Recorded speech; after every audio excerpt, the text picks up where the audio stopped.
Hello, and welcome to Pro Trader Strategies Market Commentary for Monday, June the 27th. My name is Eric Wilkinson. Some of you may recognize me as the Wolfman from CNBC, Fox Business, or even the Wall Street Journal, where I've commented on everything from economic to geopolitical and market analysis. Please keep in mind that everything that we talk about in these daily market commentaries is not a solicitation to buy or sell any of these securities or strategies. At the end of the day, we're here to teach you some different strategies that you can implement into your own portfolios, but please do that in your own way. The reason why I can't give you a recommendation on a particular stock or strategy is because I don't know your risk parameters. I don't know what's in your portfolios. Therefore, what I'm doing could be counterintuitive to what you are already doing. Having that out of the way, let's get this on. Not a whole lot of economic data today. The biggest thing coming out is probably the flash PMI that we got, Purchasing Managers Index, and on the services side came in at 51.3, lower than the expected 52. And we have Mario Draghi speaking later today at 1:30 Eastern. Probably going to be crying in his soup or something, I'm not sure. Another thing is Janet Yellen decided not to go over to Europe and meet with those people, probably because of the Brexit thing. We'll have to see how that goes. Overall markets, and because of this European thing, crude oil continues to slide to the downside, down over $1.30 right now, and right back to this value area that we talked so much about. It came up and tested the value area high, it was rejected, and sure enough comes right back down to this magnet we talk about. I've done a video on the whole market profile and how to trade that, so you can find that at protraderstrategies.com and check that out. It's a really good one. It has to do with market psychology as well. The overall NASDAQ, as you can see here, /NQ down, quite big today, and testing the value area low right here. So that is going to be a key support level. To me, it looks like it's gotten a little overextended to the downside. At the end of the day, I think all this news and fear mongering about the Brexit is a little bit overdone. At the end of the day, the markets aren't really reacting very nicely to it, but it is looking a little oversold at the end of the day. If we look at the E-mini S&Ps, as you can see, we're quite a ways away from the value area. We do have a support here of the 50% retracement right there at around 1970 in the Fibonacci retracement. But E-mini S&P is down over 32 points right now as we speak, but off of the lows that were just created there at 1981, as we can see here on the daily breakdown of the E-mini S&Ps. This is a 15-minute chart. The overall market tried to rally early this morning, but heading into the open was pretty low. Initial reaction right before the open was to rally, but the market just got slammed as soon as the market opened to the lows that we're seeing right now. Having said that, I talked about the NASDAQ being a little bit overdone to the downside, the S&Ps being a little overdone to the downside. I decided to cover a couple of trades that I have been long since basically February, and this was in my SPY I had on the July, was short the 197 calls. Yes, that is the calls. Those were deep in the money, and I've continued to roll those out in time, trying to wait for some type of big pullback like we've seen now. I've been able to collect over $4 for this trade, just collecting 50 cents here, 80 cents, $1, and kept rolling that trade out in time to try and buy more time and keep collecting a credit, increase my break even. As soon as we broke down there below the 198 area, which was pretty close to the lows of the day, once we got into that 198 handle, I decided it was time to pull the ripcord on this trade. I ended up paying back $5.50 for it. So at the end of the day, it was very close to a break even. It is a win in my eyes, just because, for one, it's freed up a lot of buying power. My major position was holding that short SPY position, and continued to marry it for a while, and I just thought, it's time to let it go.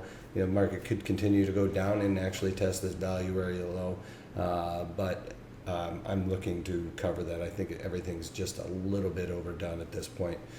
Timing is everything, but I decided to take that off for that reason. It's very close to a break even, and it's been a thorn in my side, and I'm very relieved to get out of it. Anyway, on Friday, so we talked about doing this synthetic covered call position, and it's a synthetic in that I'm not actually going out and buying the underlying stock and then selling calls against it to reduce my basis on it or reduce my cost basis on that. I decided to do this because you use a lot less margin when you're using options and you're going in there. So in order to do 100 shares of, say, Freeport McMoran, that would take about $1,000 in buying power to buy just that stock and then sell some calls against it. Well, what this does is it reduces my buying power by well over half by doing this as a synthetic. So in many cases, you can do it by a third, a third less buying power to go into the option. But with Freeport being a smaller stock, it is a little bit about closer to half, I should say. So anyway, I went into the Jan 17s, which has over 200 days to expiration, and bought the 5 calls. Then I turned around in the August and sold the 13 calls.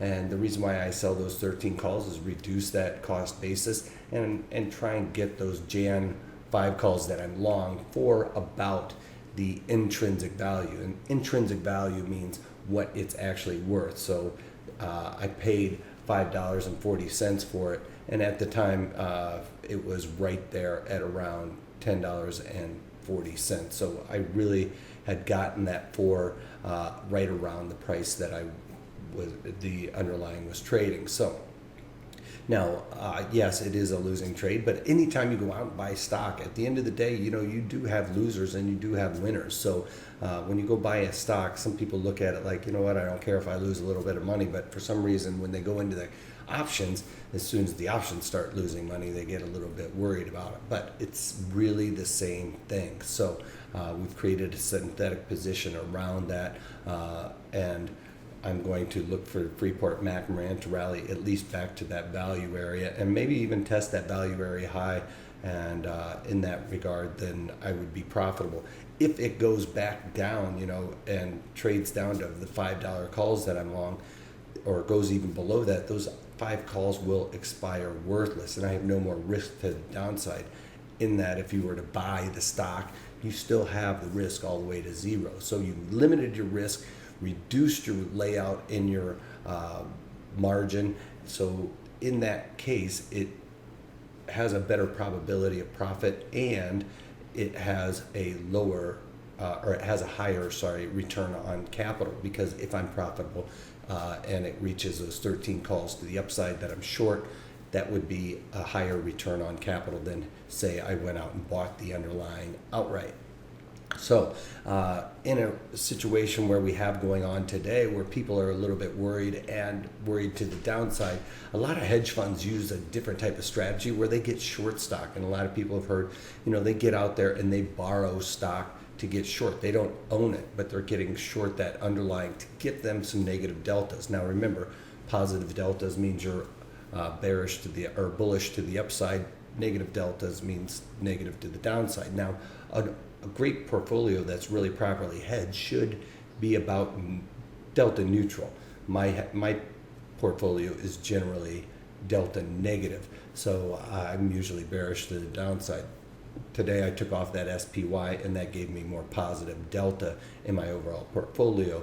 But in that, I'm also becoming slightly more bullish with this massive sell-off that we've seen that it could come back. So all of those things being said, Friday we're going to be doing a webinar on how to get short an underlying synthetically using the options, and we're going to be using it as a poor man's covered put.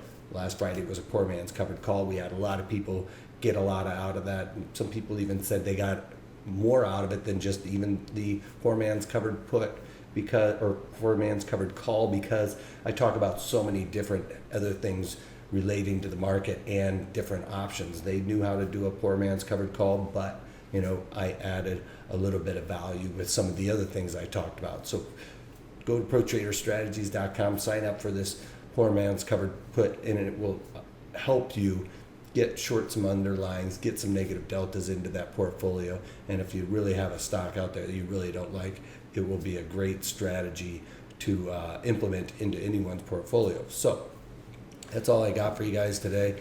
Check that out. And if you can't take that, take it easy.